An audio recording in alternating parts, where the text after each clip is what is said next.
Hi welcome to Jyothi IT solutions. ఈ వీడియోలో మనం CPU రిసోర్స్ని పాడ్లో కానీ కంటైనర్లో కానీ ఎలా అసైన్ చేస్తారనేది చూడబోతున్నాం.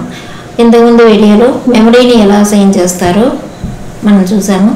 అదే మాదిరిగా ఇక్కడ CPU అనే రిసోర్స్ని కూడా పాడ్లో కానీ పాడ్లో ఉండే కంటైనర్లో అసైన్ చేస్తాము. ఇక్కడ కూడా మనకు request CPU request CPU limit అనేటటువంటివి మనం కంటైనర్ కాన్ఫిగరేషన్లో ప్రొవైడ్ చేయాలి. ఎలా అయితే మనం మెమరీ చూసిన వాళ్ళకైతే ఇది ఈజీగా అర్థమైపోతుంది. మెమరీని ఎలా చేసామో అలాగే ఇక్కడ కూడా CPU రిక్వెస్ట్ గ్యారంటీగా ఇంత CPU ఈ కంటైనర్కి కావాలి అని ఒక కోడ్ వేసుకొని ఆ CPUని అంతవరకు మనం కంటైనర్ కాన్ఫిగరేషన్లో ఇస్తాము. అలాగే CPU లిమిట్ కోసం మన నోడ్లో ఉండే ఎంటైర్ CPUని యూటిలైజ్ చేసుకోకుండా ఒక లిమిట్ అనేది ఇస్తాం. ఎగ్జాంపుల్కి ఒక 500 మిల్లీ కోర్ CPUని ఒక కంటైనర్కి ప్రొవైడ్ చేసినప్పుడు మనం దానిని CPU రిక్వెస్ట్గా తీసుకుంటాం. CPU లిమిట్గా 1 కోర్ వరకు మన అంటే 500 మిల్లీ కోర్కి డబల్ యాడ్ చేసినప్పుడు 1 కోర్ అవుతుంది. ఈ 1 కోర్ CPU లిమిట్ని మన లిమిట్గా ప్రొవైడ్ చేస్తాము. దీనికోసం ఇప్పుడు మన క్లస్టర్ వచ్చేసి ఇక్కడ చెప్పాను, cluster must have at least 1 CPU available for use to run the task అని. అంటే మినిమం 1 CPU అవైలబుల్లో ఉండాలి. క్లస్టర్ అంతా యూటిలైజ్ చేసుకునేది 1 CPU అయినా 1 CPU వరకు యూజ్ చేసుకోదు, కానీ 1 CPU మాత్రం మనకు అవైలబుల్లో ఉండాల్సి ఉంటుంది. ఇప్పుడు ఆల్రెడీ నేను ఇక్కడ సర్వర్లో లాగిన్ అయ్యాను. ఇది నా క్యూబర్నెటిస్ మాస్టర్ సర్వర్. నోడ్ కూడా ఆన్లోనే ఉండాలి. ఇక్కడ kubectl create name space CPU -resource అనేటటువంటిది ఇక్కడ నేను నేమ్ స్పేస్ని ఒకటి క్రియేట్ చేస్తున్నాను. దీని తర్వాత YAML స్క్రిప్ట్ని డిఫైన్ చేస్తాను. దీనికోసం VI తోటి ఒక ఫైల్ నేమ్ని పెట్టుకుందాం. ఇందులో మనం సేమ్ యాజ్ ఇట్ ఈజ్గా ఎలా ఇచ్చామో మెమరీలో అలాగే ఇవ్వాలి. API version, kind, metadata, spec section అన్నీ సేమ్ యాజ్ ఇట్ ఈస్గానే వస్తాయి. కమాండ్స్, ఆర్గ్యుమెంట్స్ కూడా కంటైనర్ కాన్ఫిగరేషన్లో వస్తాయి. ఇక్కడ చూసినట్లయితే API వర్షన్ V1 ఉంటుంది.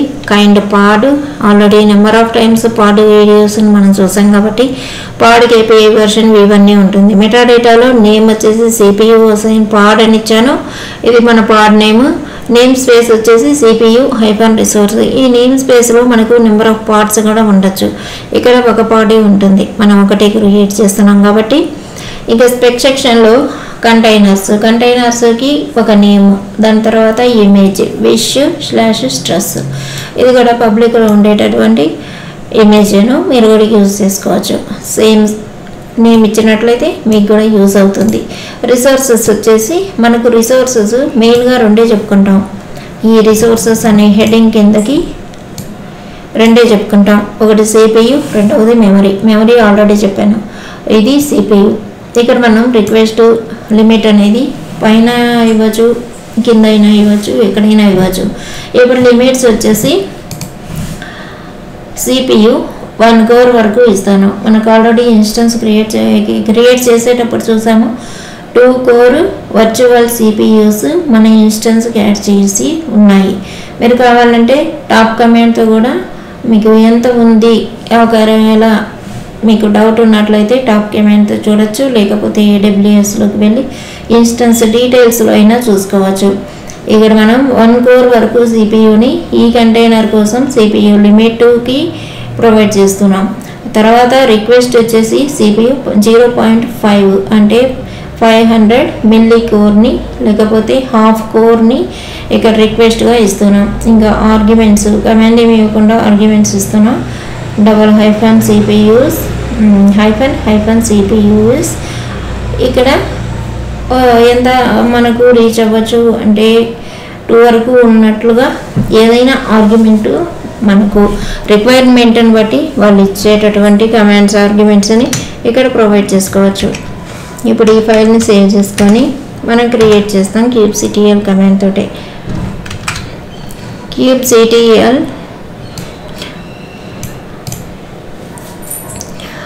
పాడ్ ఇది తర్వాత ఇచ్చేటటువంటి కమాండ్ క్రియేట్ చేద్దాం. ఇప్పుడు kubectl create -f ఇక్కడ ఇచ్చినటువంటి ఫైల్ నేమ్. ఇప్పుడు మనకు పాడ్ క్రియేట్ అయింది. ఈ పాడ్ క్రియేట్ అయిన తర్వాత మనం ఇంకొక కమాండ్ ఇద్దాము. ఇక్కడ kubectl get పాడ్ నేమ్ ఇక్కడ ఏదైతే ఉందో అదే ఇక్కడ కూడా కనిపిస్తుంది.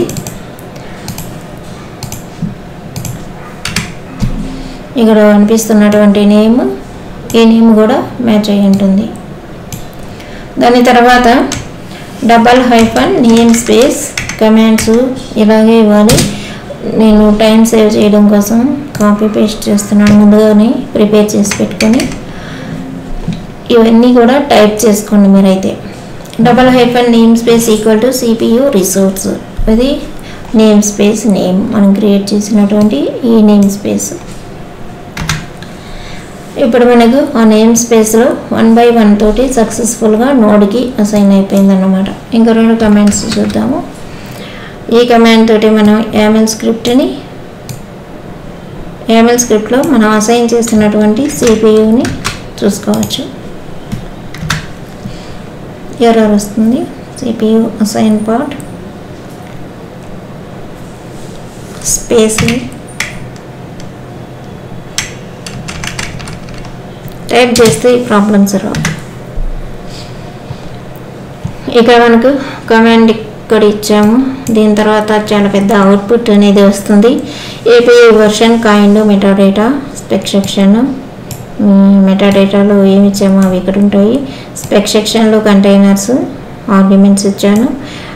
Image name pulling policy always name resources limits ఇక్కడ మనకు క్లియర్గా కనిపిస్తుంది మనం ఎంత ఇచ్చినాము అనేటటువంటిది. నార్మల్గా మనకు ఫైల్ VI తోటి ఓపెన్ చేసేదానికి పర్మిషన్స్ అనేవి ఉండవు. రియల్ టైంలో మనం ఇలా కమాండ్తోనే వీటిని చూసుకోవాల్సి ఉంటుంది. అదర్ ఇన్ఫర్మేషన్ ఇక్కడ ఉంది. ఇది నా నోడ్ యొక్క IP అడ్రస్ 172.3.31.52.130 అనేది నా నోడ్ యొక్క ప్రైవేట్ IP అడ్రస్. పాడ్ యొక్క IP అడ్రస్ పాడ్ IP అడ్రస్ ఇవన్నీ కూడా ఇంతవరకు చెప్పలేదు. తర్వాత చెప్తాను ఈ పాడ్ IP అడ్రస్ ఎలా వస్తుంది ఎలా యూజ్ అవుతుంది అనేది. ఇవన్నీ కూడా తర్వాత చూసుకుంటాం. నెక్స్ట్ ఈ kubectl టాప్ పాడ్ CPU టాప్ పాడ్ నేమ్ స్పేస్ నేమ్ ఇచ్చినప్పుడు ఇది మనకు మెటెక్ సర్వర్ ఇన్స్టాల్ అయ్యింటే ఈ కమాండ్ వర్క్ అవుతుంది, లేకపోతే వర్క్ అవ్వదు. మెటెక్ సర్వర్ కావాలంటే ఇన్స్టాల్ చేసుకొని కమాండ్ ఇవ్వచ్చు. ఇప్పుడు CPU యూనిట్స్ ఎలా ఉంటాయి కుబర్నెటిస్లోనే చూద్దాము. CPU resource is measured in CPU units.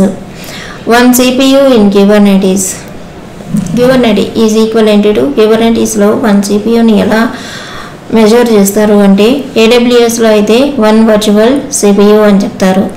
GCPలో అయితే 1 కోర్ అని చెప్తారు. Azureలో అయితే 1 వర్చువల్ కోర్ అని చెప్తారు. ఇలా నేమ్స్ ఉంటాయి ఈ క్లౌడ్కి సంబంధించినవి. అలాగే బేర్ మెటల్ ఇంటెల్ ప్రాసెసర్లో 1 హైపర్ థ్రెడ్ అని ఈ CPU 1 CPUని ఇలా మెజర్ చేస్తారు. ఇప్పుడు మనం ఇంకొన్ని చూద్దాం. ఇది మెమరీకి కూడా అప్లికేబుల్ అవుతుంది ఈ ఇన్ఫర్మేషన్ అనేది. If you do not specify CPU limit, మనం CPU లిమిట్ని కానీ స్పెసిఫై చేయకపోతే ఏమవుతుంది, మనకు కంటైనరు CPU లిమిట్ని స్పెసిఫై చేయనప్పుడు ఈ కంటైనర్ వచ్చేసి గ్యారంటీగా ఎంత చేస్తామంటే అంత తీసుకుంటుంది. గ్యారంటీగా ఎంత అప్లై చేసినామో అంత తీసుకుంటుంది. లేకపోతే లిమిట్ అనేది ప్రొవైడ్ చేయనప్పుడు మన నోడ్లో ఉండేటటువంటి ఎంత ఫుల్ సిపియు ఎంత ఉందో అది మొత్తం కూడా యూటిలైజ్ చేసేసుకుంటుంది. ఆ రిసోర్స్ సిపియు రిసోర్స్ ఎంత అయితే ఉందో నోడ్కి అంత నోడ్ ఆల్రెడీ నోడ్కి రన్ కావడానికి నోడ్ అంతా వర్క్ చేయడానికి కొంత సిపియు అవసరమవుతుంది. మిగిలినంతా కూడా మనం అసైన్ చేయనప్పుడు లిమిట్ అనేది ఈ కంటైనరు ఎంటైర్ సిపియుని అసైన్ చేసేసుకుంటుంది. అదే నేను ఇక్కడ ఇచ్చున్నాను, నోట్ డౌన్ చేసుకొని కావాలంటే. ఇక్కడ ఏం చేస్తారంటే అలా మనకు ఎంటైర్ సిపియు లిమిట్ని అండ్ సిపియు రిసోర్స్ని యూటిలైజ్ చేసుకోకూడదు అన్నప్పుడు క్లస్టర్ అడ్మినిస్ట్రేటర్ దానికి లిమిట్ రేంజ్ని స్పెసిఫై చేయాలి. ఇక్కడ డిఫాల్ట్గా ఉండేటటువంటి ఎంత లిమిట్ గివర్నెంటీస్ అంటే గివర్నెంటీస్ క్లస్టర్ వర్క్ చేయడానికి కానీ వర్కర్ నోడ్ వర్క్ చేయడానికి కానీ వర్కర్ నోడు మనకు మాస్టర్ నోడ్తో కాంటాక్ట్ అవ్వడానికి దీనంతటికీ కూడా కొంత సిపియు అవసరమవుతుంది. ఆ సిపియును మనకు మిగిలినది ఎంత సిపియు ఉంటుందో దాని మీద డిఫాల్ట్ లిమిట్ అనేది క్లస్టర్లో ప్రొవైడ్ చేసి ఉంటారు. ఒకసారి మీరు లిమిట్ రేంజ్ ఇవ్వకుండా అంటే రిక్వెస్ట్ ఇవ్వకుండా కంటైనర్ క్రియేట్ చేసి చూడండి. అప్పుడు డిఫాల్ట్ లిమిట్ అనేది కనిపిస్తుంది, ఎంత ఉంది గివర్నెటీస్లో అనేది. ఒక్కసారి రిక్వెస్ట్ లిమిట్ ప్రొవైడ్ చేసి ఇది చూడండి, డిఫరెన్స్ అనేది తెలుస్తుంది. ఒకవేళ ఇప్పుడు if you specify A CPU limit but not specify CPU request specify చేయలేదు, లిమిట్ మాత్రమే స్పెసిఫై చేసాము. అప్పుడు ఏమవుతుంది, రిక్వెస్ట్ అనేది మనకు ఈ క్యూబర్నెటిస్ క్లస్టర్ అనేది ఆటోమేటిక్గా అసైన్ చేసేసుకుంటుంది. మెమరీ రిక్వెస్ట్ కానీ సిపియు రిక్వెస్ట్ని కానీ మన లిమిట్ని బట్టి దానికి మ్యాచ్ అయ్యేటటువంటి సిపియు కానీ మెమరీ కానీ ఆటోమేటిక్గా అసైన్ చేసుకుంటుంది. అది క్యూబర్నెటిస్.